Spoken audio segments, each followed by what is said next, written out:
Vous m'attendez là? Hein? Comme je parle pas très fort, hein, faut quand même que quand j'étais à l'école biblique, Jimmy m'a dit « T'as de la poitrine, parle fort. Hein, alors je me rappelle, il faut que je parle fort. Je voulais vous dire que je suis vraiment content ce matin d'être ici. Vraiment, mon cœur est dans la joie. Amen. Car Antoine m'a téléphoné pour que je fasse une couche, j'ai été réjoui dans mon cœur. Mais je voulais vous dire que pour amener aujourd'hui le conseil de Dieu, pour moi, ça a été très dur. Parce que pendant toute la semaine, ça a été très dur pour moi que Dieu me donne souvent fois, vous savez, on peut rester des semaines sans prêcher, et Dieu donne des pensées. Je dis, Seigneur, un jour je porterai ça, un jour je porterai ça, mais en fait, c'est pas comme ça. On ne commande pas les réunions. Je veux vous dire qu'il n'y a pas de message qui a été préparé d'avance. Je voudrais parler selon ce que Dieu a mis dans mon cœur. Parce que je ne voudrais pas porter quelque chose de beau ce matin, mais quelque chose de bon. Amen. Un jour, un serviteur de Dieu a dit ils ont invité un pasteur qui est venu prêcher, et quand il est venu cet homme-là, c'était merveilleux ce qu'il a prêché, tellement que c'était beau. Et alors il était devant la porte, cet homme-là, ce chrétien, il a serré la main à tout le monde qui venait le voir. Alors qu'est-ce que tu en penses du message? Il était beau. Il a dit c'est vrai qu'il était beau. Il y avait les tonnerres, les éclairs, mais la pluie n'a pas tombé. Moi ce matin, je voudrais que ce soit la pluie qui tombe. Amen. La pluie qui nous remplit. Amen. Cette pluie qui nous rafraîchit. Et vous, la vérité, que ça a été hier après-midi hein, que le Seigneur m'a donné un mot. J'ai médité la parole de Dieu et je lisais la parole de Dieu. Pourtant, la parole de Dieu, la Bible, c'est tout des messages. Hein, on peut prendre un petit sujet. Mais alors j'ai médité, tellement que j'ai médité, je me suis endormi. Je vous dis mon expérience. Hein. Et je me suis endormi, quand je me suis endormi, le Seigneur me parlait d'un combat dans mon cœur. Il me disait, John, il faut que tu combattes. Alors c'était vraiment fort ce que Dieu me disait. Alors j'ai dit, Seigneur, je pense que dimanche, alors tu voulais que je parle du combat. Et je lis la parole de Dieu et je lis un merveilleux texte que Jésus nous dit. Ça se trouve dans Matthieu 10, verset 34. Jésus va dire, ne croyez pas que je suis venu apporter la paix sur la terre, mais l'épée. Directement le Seigneur, il me confirme par rapport à ce message que nous sommes là, partis chacun de nous. Notre vie chrétienne est faite de combats. On a un combat avec la chair, on a un combat avec les dominations de ce monde, les dominations sataniques. C'est un petit peu ce que Dieu a mis dans mon cœur. J'ai dit, Seigneur, c'est quand même fort ce que tu me demandes d'apporter, mais moi je crois que ce matin, il y a une direction du Seigneur. Je crois de tout mon cœur, parce qu'il n'y a pas... On ne fait pas des réunions pour dire de faire une réunion. On ne dit pas un message pour dire un message. Mais je dis toujours que quand le message est annoncé, c'est Dieu qui fait après. Amen. Moi, je ne suis qu'un instrument choisi entre ses mains. Vous savez, j'aime me dire que nous sommes... J'imagine que chaque serviteur, comme moi et Antoine, hein, et comme les serviteurs qui sont ici peut-être ce soir, ce matin, nous sommes des trompettes. Et le son, c'est lui qui le donne. Hein? Et je regardais, vous savez, j'étais en train de penser, j'ai dit, Seigneur, alors tu nous demandes de combattre. On a des combats, moi aujourd'hui, ce matin, je ne sais pas le combat que tu passes. Tu as peut-être plusieurs combats que tu es en train de passer. Et souvent de fois, on a cette réponse-là, j'ai dit, mais Seigneur, Seigneur, on combat avec toi, pas de problème. Mais pourtant, toi, à la croix, on ne devrait plus combattre, nous.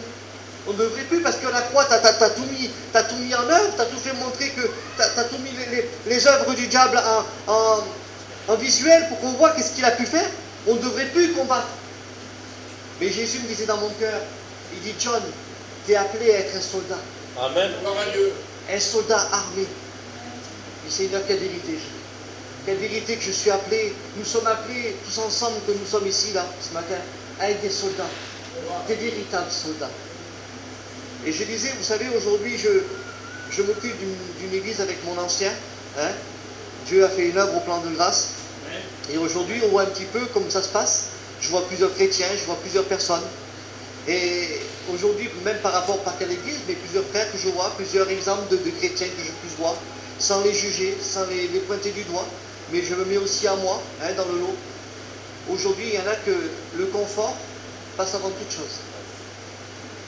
Si on leur dérange un petit peu de leur confort, on dirait que ça, tout passe.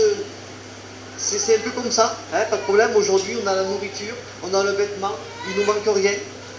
Même certains, parfois inconvertis, sont capables de dire les chrétiens sont mieux que nous. Hein, je ne voudrais pas, Seigneur Jésus, emmener certaines petites choses ce matin, mais je veux vous faire montrer que c'est bien d'avoir le confort. Mais après, quand on a le confort, après, on a une habitude un petit peu qu'on n'avance plus trop avec le Seigneur. Parce que Dieu va dire dans sa parole que la force d'une personne dans sa vie chrétienne, c'est l'activité dans les choses de Dieu. C'est être actif dans les choses du Seigneur. Je voudrais vous dire que depuis que je me suis converti, j'ai toujours aimé travailler pour le Seigneur. J'ai toujours aimé avoir... C'était mon... je me rappelle d'un mot qu'il m'a dit Antoine. J'étais seulement chrétien à l'époque. Il m'a dit, John, ça m'a rentré dans mon cœur. Parce que parfois, il y a des frères comme ça qui disent des mots et ça rentre dans les cœurs pour faire montrer qu'il ne faut pas courir trop vite. Et il m'a dit ça. Il dit que chaque chose en son temps. Chaque chose en son temps. Parce que moi, je voulais prendre vite les choses avant le temps. Dans les choses de Dieu, pas de problème. Mais les choses parfois que Dieu place dans nos cœurs, dans nos vies, et qu'il faut laisser le temps pour que Dieu fasse. Amen. C'est comme des prières qui sont dans nos cœurs et qu'on attend que peut-être que notre foyer vient à Dieu, ou que peut-être, je ne sais pas moi, des choses qu'on a dans notre famille qui puissent écouter l'évangile. Il y a plein de petites choses comme ça, des détails dans notre cœur, et qu'il faut laisser le temps que Dieu fasse. Amen. Mais nous sommes des soldats. Amen. Des soldats qui doivent toujours avancer. Des soldats qui ne doivent jamais s'abaisser les bras. Il y a un texte juste après, toujours dans le même verset, dans Matthieu 10, dans le verset 39, il dit « Celui qui conservera sa vie, la perdra, et celui qui perdra sa vie à cause de moi, la retrouvera. » Quelle beauté, Seigneur. Amen. Et vous savez, il y a des choses dans mon cœur, dans ma vie, et je pense que tous ensemble, on a un petit peu des choses qu'on conserve, hein, des choses que parfois, on est obligé de s'examiner dans nos cœurs et dans nos vies chaque jour. Vous savez, Paul, quand il parle par rapport à la Sainte Seine, il dit, examinez-vous, chaque jour on s'examine. Il y a des choses parfois qu'on conserve dans nos cœurs et dans nos vies, il faut toujours se remettre en question. Une vie chrétienne, c'est toujours se remettre en question. Et je regardais un petit peu, qu'est-ce qui veut dire le mot conserver? Conserver, vous savez, quand on prend une boîte de conserve, tant qu'elle n'est pas ouverte, on ne peut pas la manger. Hein, ce qui est dedans, le contenu qui est dedans. Alors conserver, ça veut dire quelque chose qu'on garde, des habitudes qu'on garde. Souvent de fois, on peut venir à la réunion et on devient un petit peu religieux et on ne le voit pas. On ne le voit pas, c'est comme ça. On n'a plus d'expérience avec le Seigneur, on est assis sur la chaise, on écoute le message de Dieu, et ça y est, on conserve des choses que Dieu ne veut pas en fait. On conserve des choses un petit peu religieusement. On s'attend un jour, mais Seigneur, tu connais ma prière, je ne vais pas répéter la même prière, mais tu connais. Il y a un petit peu, c'est ça être religieux. Il n'y a plus de cette... Parce que le Seigneur, il va dire, ne vous appuyez pas sur les choses visibles, mais appuyez-vous sur les choses qui sont invisibles. Amen. Il y en a qui ne voient plus l'invisible de Dieu. Il y en a qui ne le voient plus. Alors ils conservent ces choses. Il y a aussi les traditions. Seigneur, aujourd'hui, moi, je vous dis la vérité que je suis dans un gros débarras par rapport à la tradition, par rapport à mes coutumes, parce que je suis mélangé, moi. Je suis très très mélangé. Ma mère, mon père c'est un Rome, ma mère c'est une Sinti. Du côté de mon père, ma grand-mère c'était une Manouche. Et mon grand-père c'était un Gadjo. Alors comment faire? Hein, je dis, Seigneur, quelle coutume faut que je prenne? Je ne sais plus quelle coutume prendre. Vous savez qu'un jour, les traditions, ça impliquait beaucoup de choses pour Pierre. Malgré l'homme qui était fonceur, l'homme qui était là, qui gérait les affaires du Seigneur, eh bien un jour, Paul a repris Pierre. Tu sais qu'est-ce qu'il lui a dit, Paul? Il lui a dit, tu as tort, Pierre. Mais quand il a parlé avec Pierre, il a parlé avec amour. Il a parlé en lui disant que tes traditions par rapport... Il disait à Pierre que la façon qu'il agissait, il agissait encore avec sa tradition. Il lui disait, je n'agis plus avec les traditions païennes. Dans un mot, il lui disait, aujourd'hui, tu es né de nouveau, Pierre. Tu es l'homme qui est resté avec Jésus. Tu es l'homme qui était auprès du Seigneur. Tu es l'homme qui n'a jamais laissé le Seigneur. Et encore, tu agis comme ça. Tu as tort, Pierre. Moi, je ne sais pas pourquoi je dis ça ce matin. Mais je voulais vous dire seulement que la tradition la façon de comportement, nos coutumes empêchent la bénédiction, empêchent que Dieu, parce que je voulais vous dire, dans le ciel de gloire, il n'y aura pas de Cinto, ni de Rome, ni de Manouche, ni d'Espagnol, ni de Catalan, c'est les enfants de Dieu qui rentrent dans le ciel. Des enfants de Dieu qui sont été capables d'être des soldats sur la terre, des soldats qui ont combattu pour le Seigneur. Gloire à Dieu. Nous sommes ça.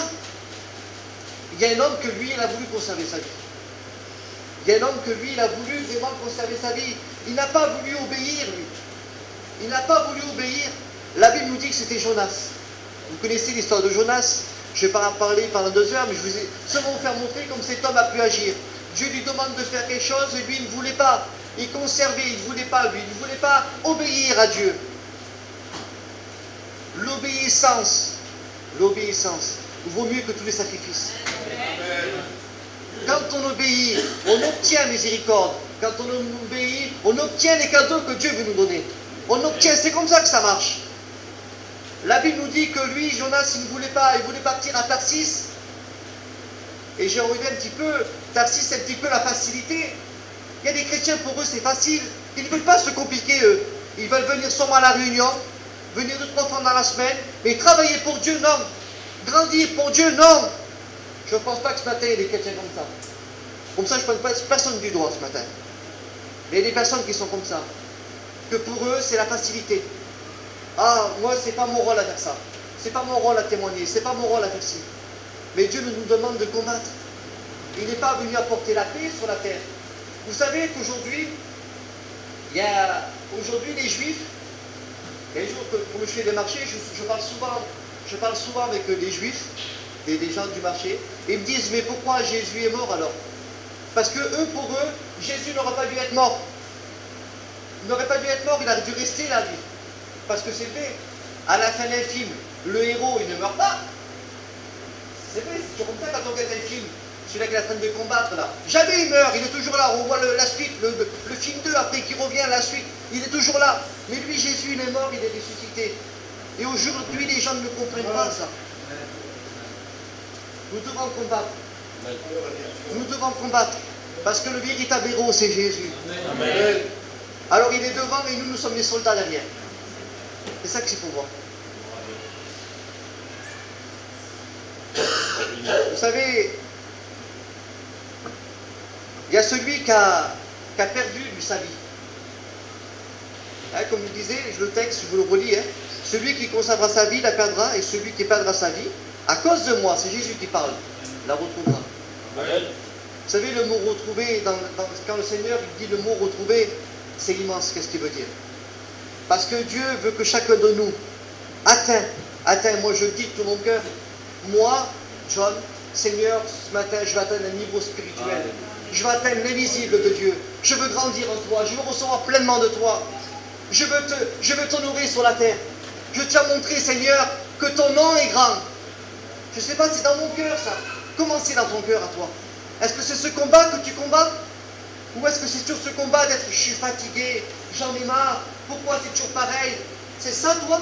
C'est ça ta vision? La Bible nous dit qu'un homme, lui, il perdra. Il a tout perdu, il a tout donné au Seigneur. Il a tout donné sa vie. Je ne sais pas encore aujourd'hui s'il y a des hommes comme lui. Parce que je ne peux pas me mettre dans l'eau comme cet homme-là. C'est Job. La Bible nous dit que Job a tout perdu. Il était l'homme qui était intègre, un homme qui était droit, un homme que vraiment... On ne peut pas citer un autre homme que Job. La vérité, parce que... Et ça vous dirait que Job c'était un des plus jolis livres dans la parole de Dieu. Avant l'Ancien Testament, la Bible nous dit. C'était quand même pas n'importe qui. Et en plus, par rapport exactement à... C'était même pas un juif.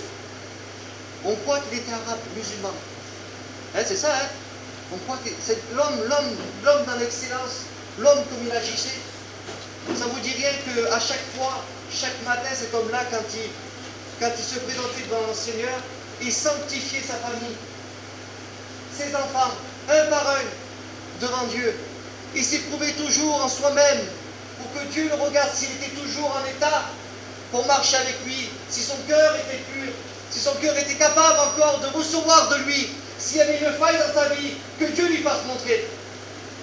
Vous savez, souvent de fois, on a des choses dans notre vie. Il y a des choses dans ma vie, moi, Seigneur Jésus, que parfois ça me fait du mal. Mais quand Dieu me le fait montrer que ça me fait du mal, c'est pour mon bien. Il me fait montrer, tu vois, John, t'as fait ça, t'as fait ci. Alors je suis en miettes chez moi. Je dis, Seigneur, pardonne-moi. Alors je me dis toujours cette parole-là, je suis qu'un homme, Seigneur. Mais il ne le fait plus. Moi, je ne sais pas par où les combats que tu passes. Je ne sais pas ta vie, je ne connais pas. Je ne sais pas les erreurs que tu as faites. Mais ce matin, Jésus pardonne tout. Amen. Ne te culpabilise pas. Ne dis pas que tu en as trop fait.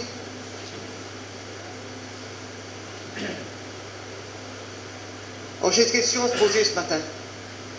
As-tu la force de combattre? As-tu la force de combattre? Est-ce que tu as toujours ces armes? Est-ce que tu as le casque du salut sur toi? Est-ce que tu as l'épée? Est-ce que tu as le bouclier? Parfois ça fait respect, on peut laisser le casque à la maison, on peut laisser l'armure à la maison. Mais sans l'armure complète, on ne peut pas combattre. S'il te manque quelques armures sur ta vie, Dieu peut te les redonner ce matin. Amen. C'est examiner. Je crois ce matin, Seigneur Jésus, je ne parle pas pour parler ce matin, mais je parle parce que c'est le Seigneur qui met ça dans mon cœur. Amen. Dans Éphésiens 6, verset 12, Jésus, c'est Paul qui va dire ça. Car nous n'avons pas à lutter contre la chair et le sang, mais contre les dominations, contre les autorités, contre les princes de ce monde de ténèbres, contre les esprits méchants dans les lieux célestes. Vous savez, je voulais vous dire que ce domaine-là, aujourd'hui, nous les chrétiens, on ne fait pas cas. Mais ça ne vous dit rien qu'aujourd'hui, à l'heure même que je suis en train de parler, il y a des cultes sataniques, des gens qui sont là en train d'invoquer le diable, qui sont engagés, eux. Engagés comme nous, c'est engagés pour le Seigneur, eux, ils sont engagés pour Satan. Et Jésus veut nous mettre en garde de ces choses-là. Parce que c'est vrai, c'est un sujet qu'on ne parle pas beaucoup. C'est un sujet que même moi, je vous dis la vérité, que j'aurais voulu qu'on m'en parle de ça. Aujourd'hui, si vous verrez qu'est-ce qui se passe par rapport à ce domaine-là, des jeunes gens, des vieillards, des femmes âgées aussi, qui sont dans ce système-là satanique, où que le diable agit, ou que le diable qui permet qu'eux ils font des prières pour que des chrétiens tombent, pour que des serviteurs tombent. On doit combattre contre ces choses-là. On doit combattre. Il faut connaître notre adversaire. Ça c'est un peu plus dur. Parce que quand on commence à citer le mot du diable, on a peur. Mais Jésus à la croix lui a écrasé la tête. Jésus à la croix lui a écrasé la tête. Si ce matin on peut lui parler, lui dire qu'il n'est rien lui. Je ne sais pas qu'est-ce qu'il veut faire de ta vie. Vous savez, je voudrais vous dire que j'ai passé parmi quelque chose que j'ai passé dans ma vie, moi, ou que le diable a voulu me détruire, ou que le diable a voulu que je n'avance plus, ou que le diable disait tu ne seras plus serviteur. C'était fort, qu'est-ce que je vais vous dire, qu'est-ce que j'ai vécu ce moment-là. J'ai passé par certaines choses et que ça n'allait plus trop dans ma vie. Je ne péchais pas. Et comme on commence quand on veut grandir dans les choses du Seigneur, quand on veut recevoir pleinement du Seigneur, alors là, il y a l'ennemi qui ne veut pas. Il ne veut pas, lui. Vous avez vu qu'aujourd'hui, beaucoup de gens qui viennent d'être convertis, quand ils commencent à s'approcher de l'évangile, à peine une petite attaque qu'ils ont, ça y est, je ne viens plus à la réunion. Mais il y a des chrétiens aussi qui agissent comme ça. Excusez-moi de vous dire ça, mais il y a des chrétiens aussi qui agissent comme ça. À peine un petit truc qui ne va pas, ça y est, hein, le diable il est encore là. Alors je reprends mes petites habitudes. Je reprends comme un petit truc que je me suis conservé. Ça dit rien, le temps qu'on perd. Le temps qu'on perd. Et j'étais content, je vous dis la vérité, que j'étais content d'être un fonceur. Et que Dieu me donne toujours un fonceur. Parce qu'au moment-là, vous savez, les choses que j'ai vécues, c'était fort. Ou que le diable me disait dans mon cœur, qui me disait, je vais te détruire, John. Et le Seigneur, il me disait, dis-lui que moi j'ai tout reconstruit. Amen. Je vous dis la vérité, ça me fait chaud au cœur, Seigneur Jésus. Et il me disait que j'étais injuste. Il me dit, tu te crois juste, il dit, mais tu es injuste, tu es un vaurien. Et le Seigneur, il me disait dans mon cœur, il dit, dis-lui que moi je t'ai justifié, John. Je t'ai justifié, je t'ai lavé par ton sang, par mon sang. On peut passer par des déserts. Il y a des gens dans le monde qui passent par des déserts et ils n'ont personne vers qui va s'appuyer. Ils n'ont ni de famille, ni de gens vers qui aller. Mais nous, dans un désert que Dieu nous dit, il y a toujours une pâturage. Parce que le désert de Dieu se transforme en pâturage. Dans un désert où là que le peuple demandait, où là que le peuple critiquait, Dieu a fait pousser un rocher pour donner de l'eau à son peuple. Dans un désert, Dieu est capable de tout faire. Dans le désert de Dieu, il n'y en a pas. Parce que c'est la pâturage qu'il y a. On a tout, il nous a tout donné pour que nous puissions être forts, que nous puissions recevoir pleinement de lui. Vous savez, le diable, il a, aujourd'hui, qu'est-ce qu'il veut faire? C'est qu'il veut rendre aveugles les chrétiens. Il veut les rendre aveugles. Il veut qu'on perd la vision que Dieu nous donne. C'est son rôle à lui. Il nous fait attirer par rapport à la chair. Souvent de fois attiré par les bonnes choses. On est là, on dirait qu'on ne fait pas le mal. Mais est-ce que c'est la volonté du Seigneur? Est-ce que c'est vraiment la volonté de Dieu? Il nous fait perdre notre vision. Il nous fait perdre cette vision qu'on avait. On est capable même de voir les frères et sœurs et de les critiquer. Quand on perd les visions, c'est fini. On ne devient plus des chrétiens, on devient des critiqueurs. C'est ça qui nous fait perdre. On est capable de dire, ben, telle personne prêche bien. On est capable de dire, je viens parce que c'est telle personne qui prêche. On perd la vision, c'est fini. Alors il vient et on croit toujours. Peut-être ce matin tu peux être assis et tu as pu perdre cette vision. Mais Jésus va te la redonner. Jésus va te la redonner parce que Jésus, il est celui qui donne de la victoire dans chaque cœur. Et il nous paralyse aussi. Vous savez qu'il y a des hommes qui s'approchaient vers le Seigneur. Il y avait des aveugles, des paralysés et des infirmes qui s'approchaient vers le Seigneur. Et moi, je l'ai pris dans le sens que vers nous, aussi vers les chrétiens, mais il y a des aveugles, des paralysés et des infirmes. Mais la Bible nous dit que quand ces personnes s'approchaient vers le Seigneur, ils furent tous guéris. Ils furent tous guéris. Amen. Il y en a qui sont paralysés. Paralysés. Ils ne veulent plus avancer. Ils ne veulent plus avancer. Je ne peux plus. Je n'ai plus de force.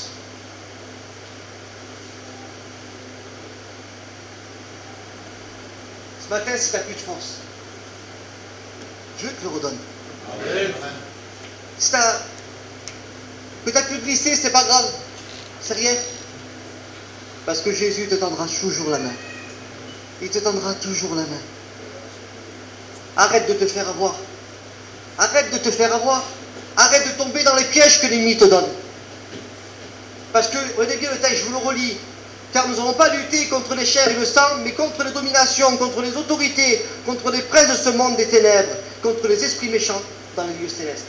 Alors, des esprits méchants qui sont là, ce n'est pas le diable qui vient se déranger, hein, mais c'est des milliers de démons qui sont là et qui veulent nous faire tomber. Et il ne faut pas aussi toujours mélanger. Encore le diable qui m'a attaqué, ça peut être aussi ta chair.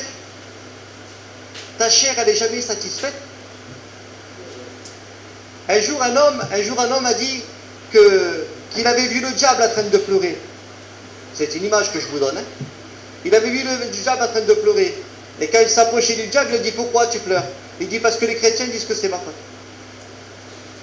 Il y a des choses que ça vient de lui, pas de problème. Mais il y a des choses aussi que ça vient de notre vie. C'est pour ça que Paul il dit, examinez-vous. Pour être un bon soldat de Christ. Pour atteindre le ciel, il faut s'examiner. Amen. Constamment. Le diable veut nous paralyser. Il veut nous fatiguer. Ah, la réunion, j'en ai marre. Faire trop d'efforts, témoigner, j'ai honte. J'ai honte de témoigner à la réunion. Mais tu as reçu Jésus, comment tu as honte de témoigner? Tu as reçu la vie. Alors tu gardes pour toi alors. Tu deviens égoïste. C'est ça, paralysé. Tu deviens égoïste. Ah, moi j'ai honte, hein. Je ne peux pas venir témoigner, j'ai honte. Comment ça? Tu deviens paralysé alors. Tu ne peux plus bouger. Combien de temps que tu es là? Combien de temps que tu es chrétien? Vous savez, si on regarde un petit peu le livre Genèse, Exode, Lévitique, Nombre, Deutéronome, il y en a qui sont toujours à la Genèse, au commencement. Vous savez, 15 ans qu'ils sont chrétiens, ils sont toujours au commencement. Hein? Exode, ça veut dire que le peuple est sorti de l'Égypte. représente le monde, mais là, ils n'ont jamais sorti du monde. Si on prend la Bible complète, je ne vais pas vous citer, mais c'est pour vous faire montrer qu'il faut avancer. Dieu veut des femmes et des hommes capables. Parce qu'il nous a rendus capables. Il nous a tout donné. Aujourd'hui, je vous dis la vérité, que quand ça ne va pas, parce que c'est à cause de moi. C'est à cause de moi. Pourquoi je dis Seigneur, j'ai fait ça, j'ai fait telle chose, mais jamais je mets la cause de Dieu. Jamais, jamais. J'aurais trop peur, Seigneur Jésus sait que j'aurais trop peur. Il veut nous rendre infirmes. Alors je dis Seigneur, qu'est-ce que ça veut dire ça? Vous savez qu'est-ce que c'est un infirme? Un infirme, ça veut dire celui qui perd un membre de son corps. Qui perd un membre, ça veut dire son bras, son pied. Hein, il perd un membre de son corps. Et ça, c'est un petit peu la fin totale du diable, ça. Vous savez qu'est-ce qu'il fait, le diable? Il rentre dans des foyers chrétiens, des foyers aussi d'inconvertis. Et il vient et il pose des mines, des bombes.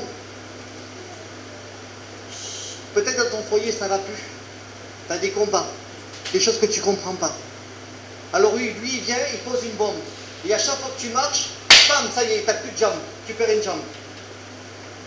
Alors quand tu veux faire encore quelque chose, essaie d'arranger, lui il revient, il met encore une bombe, tu perds le bras. Il veut nous rendre infirmes. Faisons attention où nous marchons. Faisons attention dans notre comportement, dans les endroits où on peut aller. Faisons attention. Ne tombons pas dans la gueule du loup. Ça c'est le proverbe du monde, ne tombons pas dans la gueule du loup. Jésus ce matin veut que tu combattes. Il veut que tu combattes, il veut te faire grandir. Il veut que tu touches. Il veut. Comme je vous ai dit tout à l'heure, que les choses visibles sont passagères, mais les choses invisibles sont éternelles. Dieu a des cadeaux à te donner. Dieu a des cadeaux, des quantités de cadeaux à nous donner. Amen. Il y a une histoire qui nous dit qu'un jour, un homme est monté dans le ciel. Et quand il est monté dans le ciel, il a vu un ange qui distribuait des cadeaux comme ça, du ciel. Et quand il commençait à regarder un peu plus loin, il voit des énormes cadeaux. Et il dit à l'ange, il dit, pourquoi tu ne donnes pas ces quantités de cadeaux qui est derrière là-bas? Il y a des grands cadeaux, pourquoi tu ne leur donnes pas? Il dit, parce que tu ne me le demandes pas. N'imitons pas le Seigneur. On a un Dieu grand, on a un Dieu capable. Un Dieu qui ne veut pas que les chrétiens ou les chrétiennes soient fatigués. On peut être fatigué de la chair, on peut être malade. Mais il y a des personnes peut-être qui sont malades ici ce matin. Mais ils sont venus à la réunion parce qu'ils attendent un mot de Dieu. Amen. Ils vont être remplis de la présence de Dieu. Amen. Toi qui es tout jeune, tout frais là, qu'est-ce que t'as? Qu'est-ce que t'as qui ne va pas? Dieu veut te remplir ce matin. Dieu veut te donner. Et cela ne sera jamais de te donner. Et cela ne sera jamais de te donner. Prenons du temps pour Jésus. Prenons du temps pour Jésus. C'est le temps qu'on prendra pour lui, qu'on le tiendra. Et moi je crois que c'est comme ça que ça se passe. Le temps de s'engager. Vous savez, je vous expliquais quelque chose. Quand j'étais seulement chrétien, hein, je suis toujours chrétien de toute façon, il n'y a pas de... Hein, ça se fait après par rapport à la parole de Dieu, qu'ils ont placé des hommes, serviteurs. Mais avant toute chose, je suis un chrétien. Et il y a des choses que je faisais étant chrétien. Prendre du temps pour le Seigneur. Et ça m'a beaucoup fait grandir. Beaucoup, beaucoup. Je ne sais pas s'il se rappelle Antoine. Quand on est venu ici, j'étais avec mon foyer. On est venu se mettre chez Jojo, hein, dans le terrain là-bas, vers Petit Jean. On était là-bas. Et on s'avait mis dans une petite caravane qui était au fond. Et on a commencé à faire des prières avec eux. Il y avait Sampion aussi qui venait juste sortir de prison. Et on s'avait engagé à faire des prières. À dire se mettre à 2 heures dans cette petite caravane-là. Et prier pour que des âmes puissent venir à la réunion. Je vous dis la vérité, j'étais pas pasteur. Bon, il y avait 2 chrétiens, 3 chrétiens, on était tous les 3 ensemble. Et j'en avais parlé à lui. Et la première fois, il n'a pas pu venir, il avait des affaires à faire. Tu te rappelles Antoine, hein? Et j'ai dit, ça ne te dérange pas si on peut le faire? Il m'a dit, vas-y mon John. Il dit, tu mets là-bas, tu vas à 2 heures, tu pries. Il dit, ça dans ton cœur, fais-le. Alors on a fait ça, on priait, on prenait du temps pour le Seigneur. Mais je voulais vous dire que par rapport au temps qu'on a pris pour Dieu, si vous verrez les victoires qu'on a eues, les victoires qu'on a eues, moi, les victoires que j'ai eues dans ma vie, les victoires que Sampion a eues, les victoires que Rudy a eues, c'était quelque chose que Dieu a mis et qu'après ça ne s'est pas arrêté. Ça fait une chaîne. Tu te rappelles, hein? Ça fait une chaîne. Après, il y avait des jeunes. Il y a des gens qui venaient, des inconvertis qui venaient dans la petite caravane. C'était plein. Je dis, c'est pas possible, Seigneur. Dieu nous faisait montrer de prendre du temps pour lui. On est obligé de voir. On est obligé de nous bénir parce que c'est comme ça que ça se passe. Prends du temps pour moi et je vais te donner moi le reste. Il y a combien de temps que tu prends plus de temps pour le Seigneur? Il y a combien de temps que tu prends plus de temps? Pas de problème, il faut s'occuper de nos affaires. Pas de problème. La Bible nous dit bien d'avoir un équilibre dans une vie chrétienne. Mais il faut prendre du temps pour lui. Amen. Par rapport à cette expérience que j'ai vécue, j'ai reçu le chant céleste. Je vous dis, hein, j'ai reçu le chant céleste, l'invisible de Dieu. Dieu donne, déverse, il déverse, il déverse. Et j'ai refait ça cet hiver-là, au début janvier, après les fêtes de Noël. J'ai fait ça au plan de grâce, avec 4 garçons. Les 4 garçons bénis, ils ont reçu de Dieu, ils ont vraiment grandi dans le domaine du Seigneur. C'est pour faire montrer que c'est quelque chose qui est fait, et aujourd'hui je pense qu'il faut encore ça. Hein, champion, vous faites encore ça? Vous restez à 2 heures prier. Et j'ai refait pareil là-bas avec des frères. Et Dieu m'a donné le don de prophétie. Je vous la vérité que Dieu donne des cadeaux. Dieu donne des cadeaux. Et c'est pour vous faire montrer, c'est une démarche qu'on fait, et que je l'ai fait. Si je l'ai fait, et les frères qui l'ont fait avec moi, et qu'on a obtenu des choses immenses dans nos cœurs. On a obtenu j'ai fait des expériences avec le Seigneur incroyables, au niveau du témoignage, au niveau des gens que je voyais au marché, des gens que j'appelais, des foyers qui sont venus. Pourquoi? Parce que Dieu me donnait les mots. C'était plus John qui parlait, c'était Jésus qui parlait à travers moi. C'est ça être un soldat. C'est ça être un témoin du Seigneur. Que ce soit lui qui remplit, Seigneur, remplis ma bouche. Remplis ma bouche. Que je puisse parler à tel foyer, à telle personne là-bas, qui a besoin. Vous savez, je voudrais vous dire que nous sommes comme Noé. Nous sommes comme Noé. Noé avait tout préparé. La Bible nous dit qu'il avait monté l'arche. Ça nous représente un petit peu que Jésus revient bientôt. Peut-être tu ne le sais plus, peut-être tu l'as oublié, je ne sais pas moi. Mais Jésus revient. Oui. Et il revient plus vite qu'on croit. Alors préparons notre arche. Comment est ton arche? Si ce matin il est en désordre, Dieu remet en ordre. Parce qu'il a la capacité de le faire. Pas un homme, pas John, pas Antoine, mais c'est Jésus qui remet en ordre les choses. Vous savez, quand Noé, j'imagine que Noé, quand il a construit l'arche avec ses enfants, la Bible nous dit qu'il a fait l'arche en 3 niveaux. En 3 niveaux l'arche était. Je ne dis pas la grandeur que c'était, immense l'arche, immense.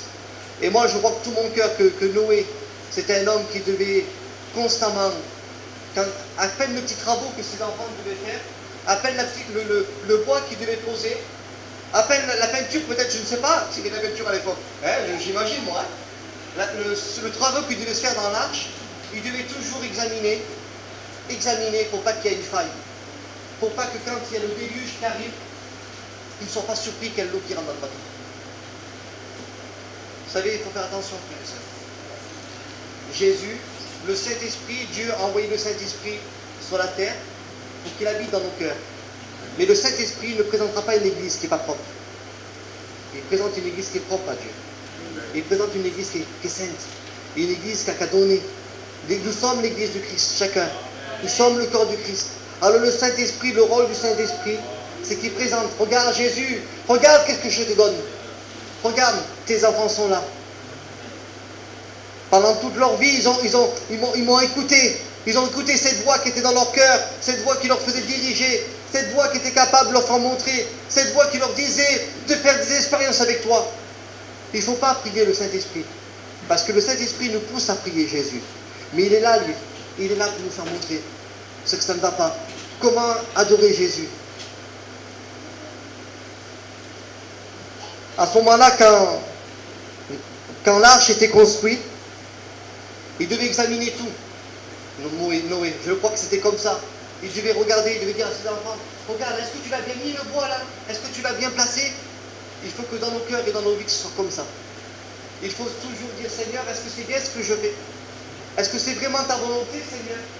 Est-ce que c'est comme ça qu'il faut que j'agisse? Est-ce que c'est comme ça qu'il faut que je parle? C'est un petit peu ce qui devait se passer pour Noé. Il voulait vraiment que l'arche soit parfaite. Pour que quand il arrive au déluge, il n'y a pas d'eau qui rentre dedans. Pour qu'il soit à l'abri. Nous sommes à l'abri du Très-Haut. Nous sommes protégés par la grâce de Dieu. Mais s'il y a des choses qui ne vont pas dans notre vie, au dernier moment, quand Jésus viendra rechercher son église, ben ceux que ça n'ira pas, ils resteront là. Je vous dis la vérité. Même moi, j'ai ma vie ce matin. Et chaque jour de ma vie, Seigneur, que mon arche, que mon autel soit en ordre. Que ma vie, Seigneur Jésus, soit parfaite devant toi, Seigneur. Malgré mes défauts, malgré mes... Je ne dis même pas mes capacités, parce qu'on n'a aucune capacité. C'est Dieu qui donne la capacité à un homme. Amen. Mais Seigneur, malgré tout, malgré ce péché, malgré cette misère, Seigneur, tu connais mon cœur, tu connais ma vie, Seigneur. Rien n'est caché devant toi, Seigneur. Mais ce matin, j'examine ma vie. Si l'arche ne va pas, Seigneur, viens toi, Seigneur. Viens remettre le clou, Seigneur. Viens remettre les choses où ça ne va pas. Ou que le bois a bougé, Seigneur. Ou que là, il n'y a plus de couleur. La Bible nous dit que quand il a construit l'arche, il dit à Noé, c'est ça que c'est beau, puisqu'il dit à Noé, Dieu, il lui dit, tu feras comme une petite fenêtre. Comme une petite fenêtre qui sera là pour que toujours que la lumière de Dieu, pour que la lumière soit toujours éclairée, pour que pas que le bois de tout soit dans la nuit. Peut-être que tu vas fermer cette lumière, toi. Tu as mis une fenêtre par rapport à tes problèmes. Mais Jésus, aujourd'hui, t'apprend à surmonter et à déplacer des obstacles. On a des obstacles dans notre vie. Et Jésus nous apprend à les déplacer un par un. Un par un. On ne peut pas tout faire. C'est lui, c'est comme ça qui marche le Seigneur. C'est un par un qui fera tout. Alors ce matin, je ne vais pas aller plus loin, mais je crois que le Seigneur a parlé ce matin. Amen. Et je crois de tout mon cœur que nous sommes des combattants, que nous sommes des véritables soldats. Attendons-nous, examinons-nous, faisons attention à ne pas conserver des choses qui ne vont pas dans notre vie. Prenons soin, faisons attention au diable qui veut nous détruire. On écoutera toujours les mêmes messages. Peut-être dimanche prochain, il y a encore peut-être le même message qui sera annoncé. Et ce matin, il faut que tu le prennes dans ton cœur. Que Dieu t'avertit. Et chaque message qui sont annoncés par la parole de Dieu, par des serviteurs de Dieu, c'est toujours une mise en garde. C'est pour prendre des forces. Vous savez, je dis que que je venais m'asseoir ici, et que dans chaque réunion, j'étais là, j'ai dit Seigneur, je veux qu'aucun mot ne tombe à terre. Je ne voulais rien. Et pour celui qui veut grandir, pour celui qui veut toucher la visible de Dieu, ça tombe et ça tombe et Dieu déverse, Dieu déverse, Dieu déverse. On ne laisse pas passer à côté. Un mot qui rentre dans ton cœur. Si le diable a voulu te rendre infirme, si le diable a voulu te paralyser pendant tous ces mois, pendant toutes ces années, ou que le diable t'a rendu aveugle, t'a fait perdre cette vision, aujourd'hui, c'est encore dévoilé. Parce que Jésus nous dit qu'à la croix de Golgotha, tout est affiché. Il a fait montrer les œuvres de l'ennemi. Examine-toi ce matin. Seigneur, je veux être ce soldat. Tu l'es. Tu l'es ce soldat. Tu es ce soldat. Je vais prier pour chacun de vous. Merci Seigneur pour ta parole, Jésus. Merci parce que ta parole, Seigneur Jésus, est de celle qui dans les cœurs, Seigneur. Encore ce matin, Seigneur Jésus, tu nous fais montrer, Seigneur, d'être un véritable combattant pour toi, Seigneur. Je veux que ma vie, Seigneur Jésus, soit conforme à ta parole, Seigneur. Tu connais mon foyer, mes enfants, Seigneur Jésus. Ma famille qui a besoin de ta grâce, Seigneur. Oh, Seigneur Jésus, de moi combattre pour toi. Nous être un véritable soldat, Seigneur Jésus. De faire attention, Seigneur Jésus, aux pièges de l'ennemi, Seigneur Jésus. De faire attention à ma vision. De faire attention qu'il ne me paralyse pas, Seigneur Jésus. Et que je ne devienne pas infirme, Seigneur Dieu. Merci pour ta grâce. Merci pour ton amour, Jésus. Merci parce que tu es là ce matin, Seigneur.